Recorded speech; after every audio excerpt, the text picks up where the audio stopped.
Muitíssimo obrigado, senhor presidente. Eu cumprimento tanto o doutor Paulo Gonet como o senador Flávio Dino, aqui vindo a essa comissão. Vou reservar os 10 minutos finais para o doutor Paulo Gonet para algumas perguntas, mas eu já tive a oportunidade de conversar muito com ele. Ele teve a humildade de ir ao nosso gabinete e podemos esclarecer algumas coisas. Eu queria, senador Flávio Dino, nosso colega aqui de Senado Federal, eleito pelo povo do Maranhão. Eu entendo o senador Exalci quando coloca que parece existir duas pessoas aqui vestindo a personalidade do senhor, com todo respeito.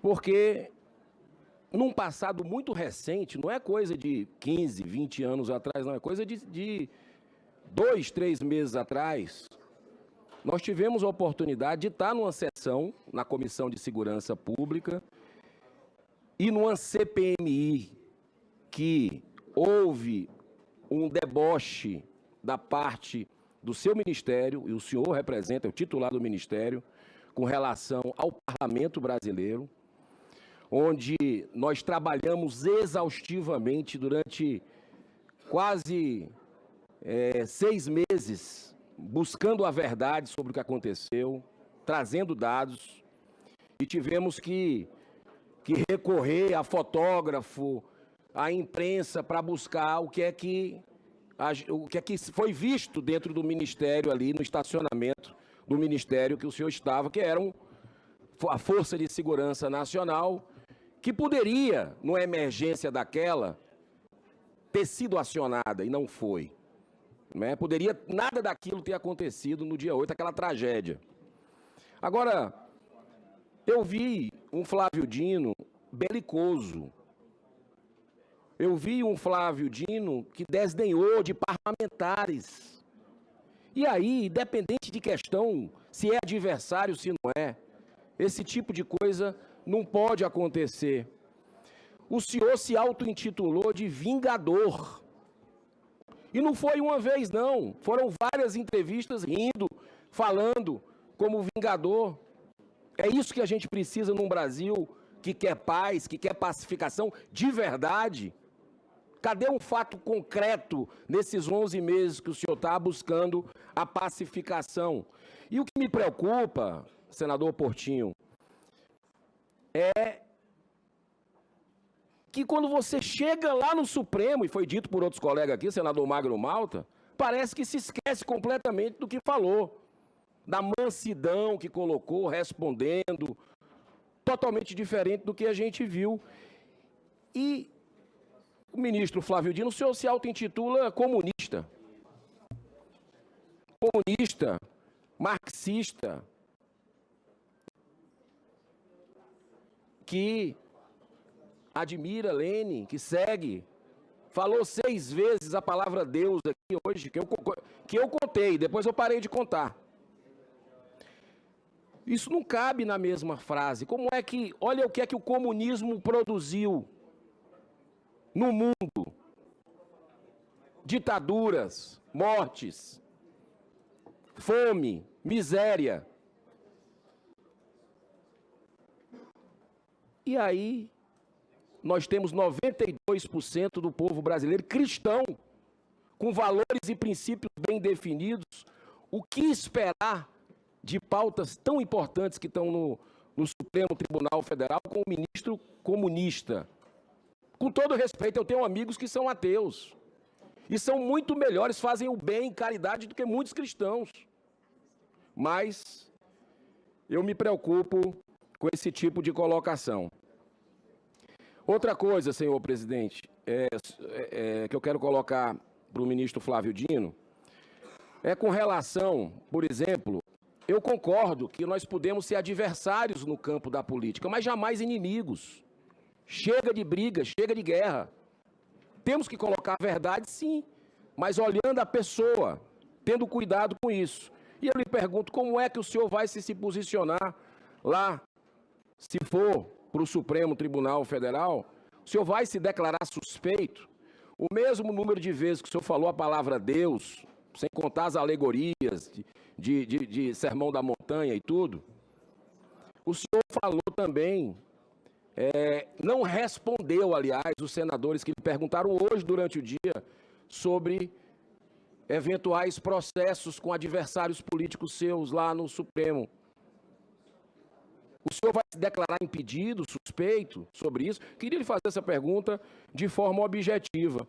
Teve uma matéria aqui, numa entrevista em 2006, na realidade, com o senhor, por ocasião do seu ingresso no PCdoB, que o senhor disse ao jornal Imparcial, abro aspas, a política precede a magistratura.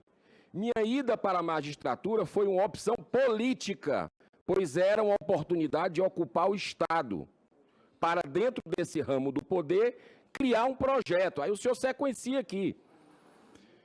Eu sempre tive essa ideia de que não seria juiz a vida toda. O senhor defendeu um novo perfil de magistrado em artigo publicado na revista do Centro de Estudos Judiciários em 2005, que passaria a ter um papel proeminente na implementação das chamadas políticas públicas. Isso é papel do Congresso, pelo que eu sei. Então, chega de ativismo, a população não quer um STF político mais. Ela quer um tribunal técnico que respeite a Constituição. E o senhor é um político ideológico, inclusive com muitas defesas na área sindical. O que esperar dessa ideologia? Como é que se separa o homem de suas crenças? E o senhor disse aqui, respondendo um colega, que não existe ditadura do judiciário no Brasil. Senhor Flávio Dino, por favor. A gente não pode, vendo tudo que está acontecendo, falar com todo respeito sua opinião, mas os senadores precisam ter uma noção do que é que o senhor pensa de verdade. Porque o que é que o senhor diz dos jornalistas que estão com passaporte retido? Que estão com contas bancárias congeladas no Brasil de hoje? Que estão com rede social bloqueada. Aí você vai para parlamentares na mesma situação. Você vai para empreendedores que geram 22 mil empregos, como Luciano Hang, que eu até divido de algumas posições políticas dele, mas ele tem o direito, está com a conta bloqueada de rede social até hoje. Mais de 10 milhões de seguidores órfãos. Muito me preocupa o seu silêncio também, com a violação, senhor Flávio Dino, dos direitos dos advogados e dos presos do dia 8 de janeiro. Quem errou tem que pagar, claro, mas de acordo com a lei desse país. O que nós estamos vendo é algo absurdo, surreal, perseguição. Me preocupa muito o silêncio do senhor quando presenciamos a morte de um preso político que já tinha manifestação do Ministério Público pela liberdade. Não só pelas comorbidades, mas porque não tinha prova. Eu pergunto a todos os colegas senadores se é esse tipo de ministro que silencia perante a transgressão do nosso sistema de justiça que defenderá a nossa Carta Magna. Eu fico muito preocupado com esse momento que a gente está vivendo. Eu já declarei meu voto não na hora que eu soube, porque eu tenho acompanhado durante esses meses com muita atenção a atuação do ministro. Votei algumas coisas do governo Lula aqui, mais médicos, por exemplo, a gente aprimorou. Quando a coisa é certa, a gente vai e vota. Mas o que eu estou vendo é algo que a sociedade está apreensiva, senhor presidente. Eu estou aqui com 426 mil assinaturas contra Dino no STF de um dos abaixo assinados que foram feitos. Esse foi feito pelo Partido Novo, que eu integro. Eu fui nas manifestações e vi as pessoas aterrorizadas, porque estão vendo as liberdades individuais sendo vilipendiadas. E o ministro silenciou esse tempo inteiro. Muito pelo contrário, elevou o tom. Aqui não, o tom foi muito ameno. Então, queria deixar esses questionamentos, mas eu tenho outros para o doutor Paulo Gonet. O senhor prometeu que eu faria, eu confio na sua serenidade. Doutor Paulo Gonet, o inquérito número 4781 do Distrito Federal, denominado pelo ex-ministro do STF, Marco Aurélio Mello, como o inquérito do fim do mundo, retirou prerrogativas da PGR, quando instaurou unilateralmente, sem parecer prévio do Ministério Público Federal, além de centenas de buscas e apreensões e outras diligências que foram determinadas pelo STF, sem a participação, supervisão ou anuência prévia da PGR. Eu pergunto ao senhor publicamente, qual sua opinião sobre esse inquérito? Vossa Excelência acredita que estamos vivendo em um Estado de direito derivado de insegurança jurídica? Eu vi que outros colegas fizeram para o senhor essa pergunta. O senhor diz, não tenho conhecimento. Mas como não, se isso é uma espada na cabeça dos brasileiros que estão aterrorizados lá na PGR? Outra pergunta que eu faço para o senhor nós temos acompanhado nos últimos anos posturas inconstitucionais por parte do STF, solapando a liberdade de expressão, o contraditório, a ampla defesa, princípios constitucionais que deveriam ser intocáveis por qualquer brasileiro, ainda mais pelo guardião da Constituição, que é o STF. Mas não é o que tem ocorrido, dificultando a ação dos demais operadores de direito, inclusive a PGR. Pergunto para o senhor poderia nos dizer quem é o titular de uma ação penal? Um juiz pode abrir de ofício um inquérito? Me responda, por favor, doutor Paulo Gonet, é objetivo. Um processo pode ocorrer sem o titular da ação penal? O Ministério Público tem como função precípua a garantia da aplicação do nosso sistema normativo. Na verdade, é o fiscal de ordem jurídica, mormente do respeito à nossa Constituição. Porém, vimos que essa prerrogativa foi, em muitos casos, abandonada no tocante aos aprisionados do dia 8 de janeiro. Presenciamos o oferecimento de denúncias genéricas, sem individualização das condutas dos agentes, fato que fere o processo legal do país. A PGR assumiu uma postura radical de justiceira e, dessa forma, atuou submissa ao STF. Como o senhor vê essa sanha acusatória que faz com que os direitos mínimos sejam violados por uma instituição de tamanha importância da nação? A PGR precisa se levantar, senhor presidente. E a última, e agradecendo a sua benevolência. A Operação Lava Jato, para mim, é um patrimônio do nosso país, no que se refere ao combate à corrupção, ao enfrentamento da impunidade. Ela foi destroçada pelo STF, destroçada, e pela administração anterior da PGR. Essa força-tarefa tão bem conduzida por procuradores, servidores públicos exemplares, né, que foram corajosos e capazes para a justiça ser para todos finalmente no país, ela foi covardemente aniquilada. Então, eu pergunto ao senhor, diante desse cenário, como o senhor vê esse absurdo desmonte e como pretende enfrentar a corrupção que permeia as instituições do Brasil? Outra pergunta direta. Muito obrigado, senhor presidente. Senador Flávio. Bem, muitas das questões já foram respondidas há horas atrás e por isso eu serei bem sumário. Sobre a Força Nacional, ela foi acionada, ela estava presente, ela atuou quando legalmente era possível. Senador, eu não posso agir fora da lei. Se eu determino algo ilegal e, infelizmente, há um resultado desastroso, eu sou responsabilizado. Então, essa foi minha conduta a vida inteira. E tenho, já disse e repito, plena consciência de todas as decisões que eu tomei naquelas terríveis 12 horas em que as instituições brasileiras foram tão vilmente atacadas. Em relação ao cristianismo, é claro que essa instância não debate convicções religiosas, porque não há essa competência.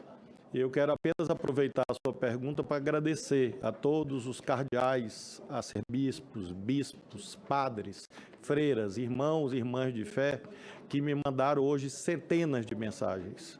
Eu tenho muito orgulho de partilhar a fé com esses irmãos da minha igreja, que provavelmente é diferente da sua, e não há nenhum problema em relação a isso. Então, muito obrigado a todos os irmãos, e me refiro também aos evangélicos e de outras denominações, mas referi especialmente àqueles que comigo compartilham desse momento para minha alegria. Em relação a casos concretos, eu lamento, senador, eu não posso, não irei, não farei nada ilegal, porque nunca fiz na vida. Então, eu não posso prejulgar, eu não posso examinar um processo que não está na minha frente. E eu não posso gerar suspeições e impedimentos. Eu não posso, portanto, me pronunciar sobre casos concretos e não o farei. Finalmente, o senhor pergunta sobre apreensão de passaportes, etc., bloqueio de bens. Quem deu esse poder aos juízes foi esse Congresso, esse aqui, artigo 319 do Código de Processo Penal. Está lá, medidas cautelares diversas da prisão. Todas as medidas que o senhor aludiu estão respaldadas no artigo 319 do Código de Processo Penal. Agora, eu insisto num ponto.